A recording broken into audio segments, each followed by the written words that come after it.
Allô, c'est Eliane. Sans écouteurs, j'imagine que j'avais juste besoin de briser la glace. Maintenant que c'est fait, qui sait si j'en aurai encore besoin un jour? Euh, le chat! Le chat veut s'intégrer. Le chat veut fuir. Donc, aujourd'hui, j'avais le goût de parler de comment ça a commencé, les sautes d'humeur, quel genre d'enfant j'étais finalement. Moi, quand j'étais. Quand je- C'est sûr que j'ai des souvenirs qui remontent à vraiment loin, mais pour dire que j'ai des souvenirs assez nombreux pour dire que je remarque une constance, là, ça peut être à partir de 4 ou 5 ans. Moi, premièrement, j'étais une enfant qui détestait les conflits. Moi, j'étais incapable de faire face à un conflit. Ça a toujours été. Je suis encore comme ça maintenant.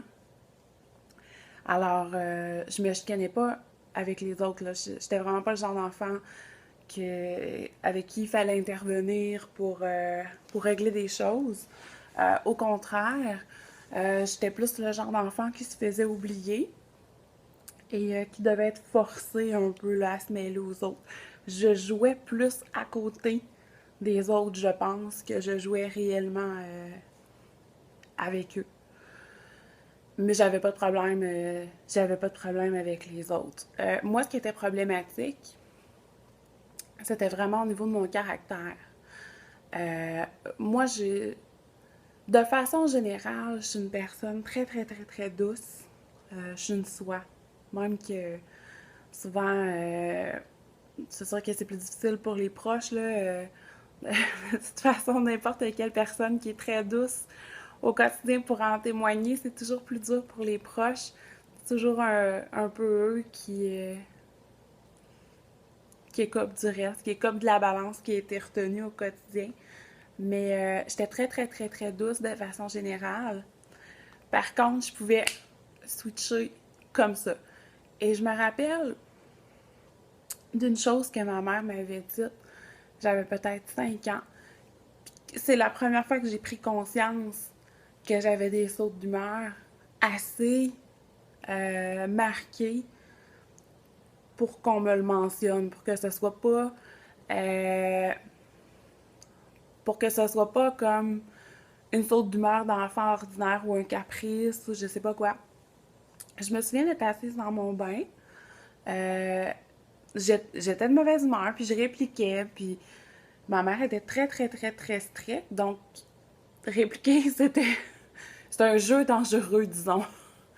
Et ma mère, normalement, elle avait la mèche assez courte, mais cette fois-là, je pense que mon attitude l'a assez pris au dépourvu, c'est-à-dire que j'ai switché assez sec pour qu'elle me demande mais est où ma petite Eliane douce?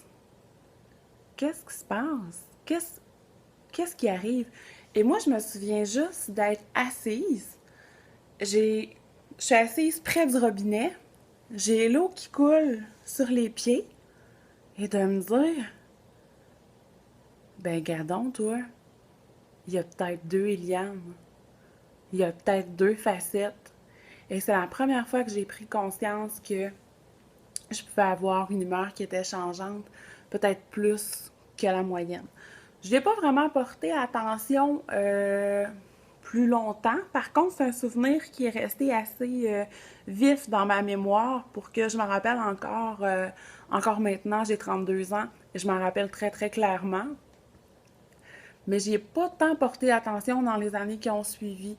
C'est plus quand j'ai commencé à gratter, à savoir comment ça donc je suis comme ça, que ce souvenir-là a finalement pris son sens.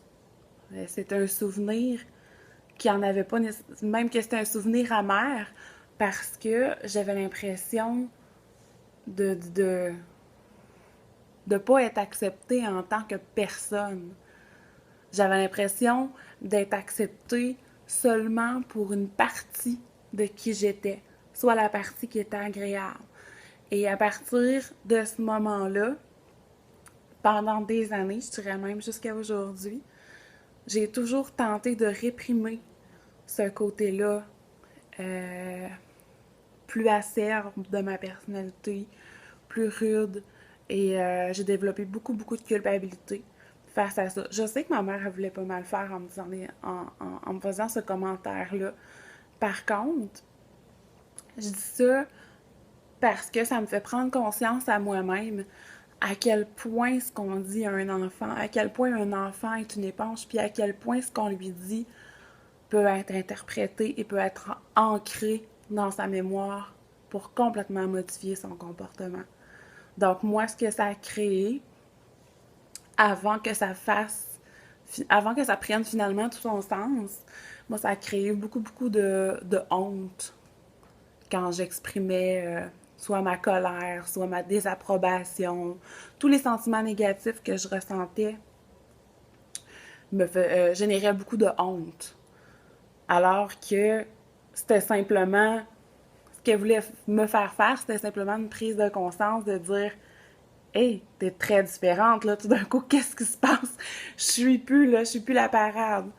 Donc, voilà, c'est un peu à ça que ressemblait mon enfance, toujours tiraillée entre l'envie de perfection et des changements d'humeur assez radicaux, beaucoup de solitude. Donc, ça apparaît quand même, je sais pas pour tout le monde, je suis pas spécialiste dans la question, mais c'est des choses chez moi qui sont apparues quand même assez tôt.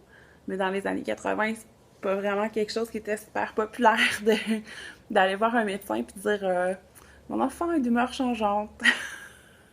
Je pense que ma mère se serait fait répondre probablement ouais, mais tous les enfants sont d'humeur changeante. Donc voilà. Heureusement maintenant, on en sait un peu plus, puis on fait un petit peu plus attention aux indices. Donc voilà, c'était une petite partie de mon enfance. Bye!